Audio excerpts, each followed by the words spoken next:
بسم اللہ الرحمن الرحیم۔ میری اماں کو پان بہت پسند تھا۔ وہ روز پان لینے مجھے بھیجتی اور مجھے خاص طور پر منع کرتی کہ اس بات کا کسی کو پتہ نہ چلے۔ لیکن حیرت مجھے اس بات پر ہوتی کہ پان والا ڈبے میں مجھے ایک پان بند کر کے تالا لگا کر ڈبہ مجھے پکڑاتا، اور وہ بھی اتنا بھاری ہوتا کہ گھر آتے آتے میرے کندھوں میں درد شروع ہو جاتا۔ دن بدن اس ڈبے کے وزن میں اضافہ ہوتا جا رہا تھا۔ میرا نام شہیر ہے۔ میری امی محلے کی مشہور درزن ہیں۔ ہر کوئی اپنے کپڑے ان سے ہی سلواتا ہے۔ میرے ابو میرے ہونے سے پہلے ہی وفات پا گئے تھے۔ میری عمر 13 سال ہے۔ میری امی کو پان کھانے کا بے حد شوق ہے۔ ہمارے محلے کی دوسری گلی میں ہی پان والے کی چھوٹی سی دکان ہے۔ اماں مجھے روز وہاں پان لینے بھیجتی اور پان منگواتی۔ میں پان لینے جاتا تو پان والا مجھے ہمیشہ پان ایک ڈبے میں بند کر کے دیتا اور کہتا کہ راستے میں اسے کسی بھی حال میں کھولنا مت۔ میں وہ ڈبہ گھر کیسے لاتا تھا یہ صرف میں ہی جانتا تھا۔ اس ڈبے کا وزن بہت زیادہ ہوتا۔ مجھے حیرت اس بات پر کہ ایک پان کا اتنا زیادہ وزن کیسے ہو سکتا ہے۔ میں تھک ہار کے گھر آ کر اماں کو وہ ڈبہ پکڑاتا۔ میں اماں سے بولتا، یہ لے، اس ڈبے کو کھول لیں۔ مگر اماں کبھی ڈبے کو میرے سامنے نہ کھولتی اور سیدھی کمرے میں لے جاتی۔ ایک بات اور میں نے عجیب دیکھی کہ جب میں وہ ڈبہ گھر لاتا اس کا وزن کافی زیادہ ہوتا تھا، اور جب واپس لے کر جاتا تو وہ بالکل ایسے ہوتا تھا کہ اس میں کچھ بج رہا ہے۔ میں حیران ہوتا کہ یہ کیا ماجرا ہے۔ یہ ہمارا روز کا معمول تھا۔ اماں دن بھر سلائی کرتی اور صبح شام مجھے پان والے کے پاس وہ ڈبہ لینے بھیج دیتی۔ دن بدن میرا تجسس بڑھتا جا رہا تھا کہ اس ڈبے میں ایسی کیا چیز ہے جو اماں مجھ سے چھپاتی رہتی ہیں۔ ماں کیوں ایسا کرتی ہیں؟ میں بہت سوچتا، پر کوئی سراغ نہ ملتا اماں کے راز کا۔ یہ ایک ہفتے پہلے کی بات ہے۔ میں اپنے کمرے میں بیٹھا پڑھائی کر رہا تھا جب اماں میرے کمرے میں آئیں اور بولیں، اے بیٹا، میں پچھلی گلی میں سلائی کے کپڑے دینے جا رہی ہوں، کچھ دیر تک آ جاؤں گی، تم دروازہ بند کر لینا۔ مجھے حیرت ہوئی کہ رات کو اماں کہاں جا رہی ہیں، کیونکہ کپڑے تو ہمیشہ اماں میرے ہاتھ ہی بھیجتی تھی۔ اماں کی بات پر میں نے اس بات میں سر ہلایا اور دروازہ اندر سے بند کر لیا۔ میری اماں بہت محنتی عورت ہیں۔ پورے محلے کی عورتوں کے کپڑے اماں سلائی کرتی ہیں۔ میرے ابا ناصر میری اماں سے کوئی خاص لگاؤ نہ رکھتے تھے۔ انہوں نے بس سمجھوتے کے تحت رشتہ نبھایا اور میرے پیدا ہوتے ہی وفات پا گئے۔ میری دادی اور پھپھو بہت سخت تھی۔ انہوں نے اماں پر بہت ظلم کیے اور ہمیں اندھیری کوٹھڑی میں ڈال دیا۔ ہمیں نوکروں کا بچا ہوا کھانا دیا جاتا۔ اماں بہت روتی تھیں۔ ہماری دادی بیگم نے اپنی ساری جائیداد دوسرے چاچا کے نام کر دی۔ وہ چاچا امی سے نکاح کے خواہش مند تھے، لیکن میری دادی نے اماں پر بد چلنی کا الزام لگایا اور رات کے اندھیرے میں مجھے اور اماں کو گھر سے باہر نکال دیا۔ اماں ماری ماری پھری اور اس طرح ہم یہاں آ گئے۔ یہاں جب میں نے ہوش سنبھالا تو صرف اماں کو اپنے ساتھ پایا۔ اماں دن رات محنت کرتی اور مجھے اچھے اسکول میں ڈلوانے کے پیسے جمع کرنے لگیں۔ جہاں ہم رہتے تھے وہ گھر بھی ہمارا کرائے کا تھا۔ مالک مکان روز کرائے کے لیے تنگ کرتا اور تماشا لگاتا۔ اماں بھی بہت پریشان رہتی اور کوشش کرتی کہ جلد از جلد کرایہ ادا کر دیں۔ دروازے کی دستک پر میں خیالوں سے باہر آیا اور باہر آ کر دروازہ کھولا تو اماں ہانپتی کانپتی اندر بھاگیں۔ میں ڈر گیا۔ اماں نے مجھے جلدی سے دروازہ بند کرنے کا بولا اور کمرے میں چلی گئیں۔ میں نے ایک بات نوٹس کی کہ اماں کے ہاتھ میں جو ڈبہ تھا وہ وہی تھا جس میں پان والا مجھے تالا لگا کر دیتا تھا۔ میں بہت حیران ہوا کہ اماں تو کپڑے دینے گئی تھیں، تو یہ ڈبہ ان کے پاس کہاں سے آیا؟ میں نے دروازہ کھٹکھٹایا پر اماں نے نہیں کھولا۔ میں تھک ہار کے اپنے کمرے میں چلا گیا، لیکن نیند میری آنکھوں سے کوسوں دور تھی۔ میرے ذہن میں بہت سے سوالوں کا ہجوم تھا۔ وہ باتیں جو اماں مجھ سے چھپا رہی تھیں، کیا تھیں وہ باتیں؟ کیوں وہ رات کو ایسے باہر گئیں اور ان کے ہاتھ میں وہ پان والا ڈبہ؟ کچھ عجیب تھا، کچھ تھا جو نظروں سے اوجھل تھا۔ میں سوچتا نہ جانے کب سو گیا۔ مجھے پتا ہی نہ چلا۔ اگلی صبح معمول کے مطابق میری آنکھ کھلی تو دیکھا کہ اماں کپڑے سلائی کر رہی تھیں۔ میں نے اٹھ کر وضو کیا، نماز ادا کی۔ اماں نے مجھے ناشتہ دیا اور اپنا پان والا ڈبہ اور شاپر لیے باہر جانے لگیں۔ ان کو باہر جاتے دیکھ کر میں ٹوکے بنا نہ رہ سکا۔ مجھے اچنبھا ہوا کہ اماں آج خود پان لینے جا رہی ہیں۔ میرے لیے یہ کافی بڑی بات تھی، لیکن میری سمجھ سے باہر تھا۔ اماں میری آواز پر رکیں اور بولیں، آج سے تم کسی بھی دکان پر نہیں جاؤ گے، میں خود پان لینے جایا کروں گی۔ لیکن میں حیرت زدہ سا اماں کا چہرہ دیکھ رہا تھا جو آج اچانک مجھے کہیں جانے سے روک رہی تھیں۔ میں نے اماں سے پوچھا، اماں میں ہی جاتا ہوں پان لینے کے لیے، تو آج آپ خود کیوں جا رہی ہیں؟ میں ان کے جواب کا انتظار کرنے لگا کہ اماں کیا بولیں گی۔ مجھے شدت سے انتظار تھا کہ وہ کہیں کہ تم چلے جاؤ، لیکن اماں بولی کہ تم پریشان نہ ہوا کرو، میں بس تمہارا خیال کی وجہ سے منع کرتی ہوں۔ روز تم ہی تو شکایت کرتے ہو کہ اماں میں تھک جاتا ہوں، اسی لیے میں نے یہ فیصلہ کیا ہے۔ اماں مجھے سمجھاتی نکل گئیں۔ جیسے ہی وہ نکلی میں بھی ان کے پیچھے چلنے لگا۔ میں بہت آرام سے یہ کام کر رہا تھا تاکہ اماں کو پتہ نہ چلے کہ کوئی ان کا پیچھا کر رہا ہے۔ اماں چلتے ہوئے ایک قبرستان میں آ گئیں۔ میں اماں کو یہاں دیکھ کر بے تحاشا خوف زدہ ہوا کہ اماں ایسی جگہ پر کیوں آئی ہیں، لیکن اندھیرے میں ہاتھ کو ہاتھ سجھائی نہ دیا اور میں واپس اماں کے آنے سے پہلے گھر آ گیا۔ میں گھر آ کر اپنے کمرے میں چلا گیا اور سوچنے لگا کہ یہ سب واقعی کیوں ہو رہے ہیں، اماں ایسا کیوں کر رہی تھیں۔ مجھے اپنی باتوں کا جواب نہ مل سکا۔ میں نے ساری رات بے چینی میں گزاری۔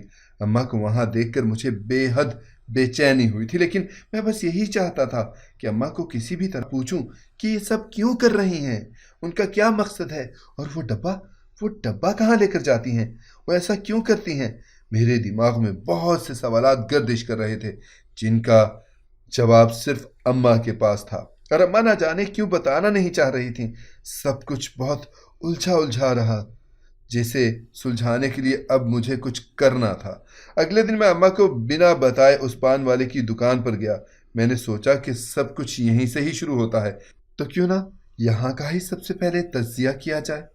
میں جب وہاں بیٹھا تو پان والا مجھے عجیب سی نظروں سے دیکھنے لگا۔ مجھے حیرت ہوئی کہ یہ مجھے ایسے کیوں دیکھ رہا ہے۔ ان کا حلیہ کچھ موالی ٹائپ کا تھا، لمبے بال، لمبی لمبی مونچھیں، منہ میں ہر وقت پان۔ مجھے وہ دکاندار کچھ مشکوک لگنے لگا، کیونکہ جیسے ہی میں اس کی دکان سے باہر نکلا میں نے کسی آدمی کو وہاں جاتے دیکھا، جسے دیکھ کر پان والے کی رنگت زرد پڑ گئی اور وہ فوراً سے پہلے دکان بند کر کے اندر چھپ گیا۔ میرے لیے یہ تعجب کی بات تھی، کیونکہ میں جانتا تھا کہ پان والا کچھ گڑبڑ کر رہا ہے، لیکن اچانک اس کا دکان بند کرنا مجھے مزید شک میں مبتلا کر گیا۔ میں جلدی قدم اٹھاتا گھر میں داخل ہوا تو اماں سر پکڑے رو رہی تھیں۔ میں دوڑ کر ان کے پاس پہنچا اور ان سے رونے کی وجہ پوچھنے لگا۔ جب اماں نے مجھے بتایا کہ تمہاری دادی اور چاچو آئے تھے، انہوں نے مجھے کہا ہے کہ وہ مجھ سے تم کو چھین لیں گے، میں تو پہلے ہی حالات کی اور قسمت کی ماری ہوئی ہوں، میرے لال میں تیرے بغیر نہیں رہ سکتی، میرے بچے، میں بہت کمزور عورت ہوں۔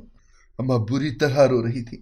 مجھے اپنی دادی پر بے تحاشا غصہ آیا اور ایک دم چچا سے بھی شدید نفرت محسوس ہوئی، جنہوں نے کبھی ہمارا خیال نہیں کیا اور نہ ہی کبھی یہ سوچا کہ ہم دونوں ماں بیٹے کس حال میں ہیں۔ اور جب ان کو لگا کہ میرا وجود ان کے کام آ سکتا ہے، ان کا نام چلا سکتا ہے، اب رشتہ دار بن کر آ گئے۔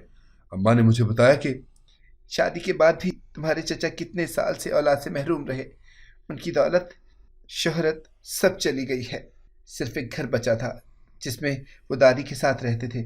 اب جب تمہاری دادی کو وارث کی چاہ بڑھی تو تمہیں لینے آ گئیں۔ بے ضمیر لوگوں کو رات کے اندھیرے میں میری ماں کو گھر سے نکالتے ہوئے ذرا بھی خیال نہیں آیا تھا، اور یہ یاد نہیں رہا تھا کہ میں انہی کا وارث ہوں۔ میں نے اماں کو چپ کرانے کی کوشش کی، لیکن ان کا رونا بھی بجا تھا۔ جس اولاد کو انہوں نے اپنی زندگی کی تمام جمع پونچی لٹا کر پالا ہو، جس کے لیے اپنا آپ مارا ہو، اس اولاد کو کیسے کسی دوسرے کو سونپ سکتی ہیں۔ میں نے زبردستی ان کو پانی پلایا اور دوا کھلا کر اپنے کمرے میں آ گیا۔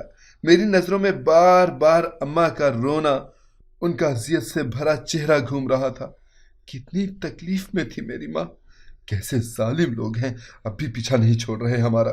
میں اپنے بستر پر لیٹا اور دادی کے بارے میں سوچنے لگا۔ ان سب باتوں میں آج کے ہوئے قبرستان والے واقعے کو فراموش کر بیٹھا تھا۔ میں نے اللہ سے دعا مانگی، میرے رب مجھے سیدھا راستہ دکھا۔ میں سو گیا۔ یہ دن 11 بجے کا وقت تھا۔ میں اور امی ناشتہ کر رہے تھے۔ دروازے کی دستک پر میں سوچ میں تھا کہ اس ٹائم کون ہو سکتا ہے، کیونکہ عموماً اس ٹائم ہمارے گھر کوئی نہیں آتا تھا۔ سب کو ہی پتا تھا کہ ہم اس ٹائم ناشتہ کرتے ہیں۔ اماں کھانے سے ہاتھ روک کر دروازہ کھولنے اٹھنے لگیں، پر میں انہیں بیٹھنے کا بولتا خود دروازہ کھولنے چلا گیا۔ میں نے جیسے ہی دروازہ کھولا تو سامنے ہی مالک مکان کرائے کا مطالبہ کر رہا تھا اور خوب چیخ رہا تھا۔ میں ان کو سمجھانے کی کوشش کرتا کہ وہ مجھے دھکا دیتے اندر داخل ہو گئے۔ مجھے ان کی حرکت پر شدید تپ چڑھی، جو ایسے ہی منہ اٹھا کر کہیں بھی آ جاتے ہیں۔ میں ان کو کچھ بولتا کہ اماں کمرے سے آتی دکھائی دیں۔ اماں کے ہاتھ میں کافی نوٹ تھے۔ میں بہت حیرت زدہ سا یہ سب دیکھ رہا تھا۔ اماں نے وہ سارے نوٹ مالک مکان کو دیے اور اسے کہنے لگیں، یہ لو تمہاری 3 مہینے کی بقایا رقم، آج سے ہمارا حساب کلیئر ہے، اور آئندہ کے بعد ایسے منہ اٹھا کر کسی کے گھر میں گھسنے کی کوشش نہ کرنا، ورنہ پٹ کر ہی باہر نکلو گے۔ یہ میرے بیٹے کا صبر ہے جو اب تک تم صحیح سلامت اپنے پاؤں پر کھڑے ہو۔ اماں کی باتوں پر مالک مکان نے ایک حقارت بھری نظر مجھ پر ڈالی اور بڑبڑاتا ہوا باہر نکل گیا۔ اس کے جانے کے بعد میں نے دروازہ بند کیا اور اماں کے سامنے بیٹھا ان سے پوچھنے لگا، اماں اتنے سارے پیسے کہاں سے آئے؟ اور اس مہینے تو سلائی بھی بہت کم کی تھی۔ اس ساری صورتحال میں اتنے پیسے آنا حیرت کی بات تھی۔ اماں نے مجھے گھور کر دیکھا اور بولی، اب تیری ہمت اتنی بڑھ گئی ہے کہ تو اپنی ماں سے سوال جواب کرے گا؟ یہی دن دیکھنا تو باقی رہ گیا تھا۔ اماں مجھے سناتی پیسوں والی بات کو گول مول کر گئیں، پر میرے ذہن میں جو خدشات جنم لے رہے تھے مجھے ان سے انکار تھا۔ اماں کو شاید کسی نے ادھار دیے ہوں پیسے، یہی سوچ میرے دماغ میں تھی۔ میں اماں کو اور تکلیف نہیں دینا چاہتا تھا، اس لیے ان سے مزید کوئی سوال نہ پوچھا اور وہاں سے جانے لگا، جب پیچھے سے اماں کی آواز آئی جو مجھے ابھی پان لانے کا بول رہی تھی۔ پان کی بات پر مجھے کل کی ساری باتیں یاد آنے لگیں جب اماں قبرستان گئی تھیں۔ میں نے اماں سے وہ خالی ڈبہ مانگا اور پان لینے چلا گیا۔ سارے راستے میں نے اس ڈبے کا معائنہ کیا اور اسے لیے پان والے کی دکان پر آن پہنچا۔ مجھے دیکھ کر دکان والا عجیب سی مسکراہٹ چہرے پر سجائے میرے ہاتھ سے وہ ڈبہ لینے لگا۔ میں نے اسے وہ ڈبہ دیا تو وہ بولا، رکو، پان کی پتی ختم ہو گئی ہے، میں ڈال کر لاتا ہوں۔ وہ مجھ سے بولا اور دکان کے اندر غائب ہو گیا۔ میں دکان میں چاروں طرف نظر دوڑانے لگا کہ کچھ تو سراغ مل جائے، پر میری نظر سامنے پڑے پتی کے ڈبے پر ٹھٹک کر رکی۔ پتی کا ڈبہ میں نے ہاتھ میں لیا اور کھولنے لگا۔ میں نے دیکھا کہ وہ آدھے سے زیادہ بھرا ہوا تھا۔ مجھے الجھن ہوئی کہ اگر پتی یہاں موجود ہے تو یہ پان والا لینے کیا گیا ہے اندر۔ میں نے اندر جانا چاہا، تبھی وہ باہر آ گیا اور بولا، لے لو پان، اور چاہے کچھ بھی ہو جائے تم اس ڈبے کو کسی بھی قیمت پر نہیں کھولو گے، چاہے کچھ بھی ہو جائے۔ میں نے ان کی بات پر اسبات میں سر ہلایا اور ڈبہ مضبوطی سے تھاما، وہاں سے نکلتا چلا گیا۔ میں اس ڈبے کو غور سے دیکھ رہا تھا کہ کیسے ممکن ہے کہ اسے کھولوں۔ میں پہلے بھی کوشش کر چکا تھا اسے کھولنے کی، لیکن ہر بار ناکامی کا سامنا کرنا پڑتا۔ یہ سب میری سمجھ سے باہر تھا۔ میں کیا کروں کیا نہ کروں، کچھ راستہ سجھائی نہیں دے رہا تھا۔ میں بہت پریشان تھا کہ کیا کروں کہ مجھے اماں کا راز پتہ چل جائے۔ میں گھر آیا تو اماں دروازے پر ہی کھڑی میرا انتظار کر رہی تھیں۔ میں گھر میں داخل ہوا تو اماں نے جھپٹنے کے انداز میں مجھ سے ڈبہ لیا اور اپنے کمرے کی طرف بڑھ گئیں۔ وہی خالی ہاتھ میں کھڑا رہا اور ان کو جاتا دیکھتا رہ گیا۔ میری حالت خراب تھی۔ میں اماں کے کمرے کے پاس آیا اور کوئی جگہ ڈھونڈنے لگا کہ جہاں سے اندر ہونے والا منظر دیکھ سکوں۔ میں نے کھڑکی سے دیکھنے کی کوشش کی، لیکن کھڑکی پہلے سے ہی بند تھی۔ میں حیران تھا کہ اماں نے کھڑکیاں بند کر رکھی تھیں۔ ایسا کیا ہو رہا تھا کمرے میں؟ میں نے اب دل میں تہیہ کیا کہ چاہے کچھ بھی ہو جائے میں پتہ لگا کر ہی رہوں گا، چاہے اس کے لیے مجھے کچھ بھی کرنا پڑے۔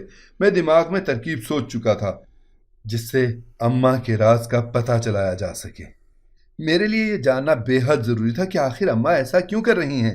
ہمارے محلے میں شادی تھی، اماں اور میں شادی میں گئے تو میں ان کی نظروں میں آئے بغیر گھر آ گیا۔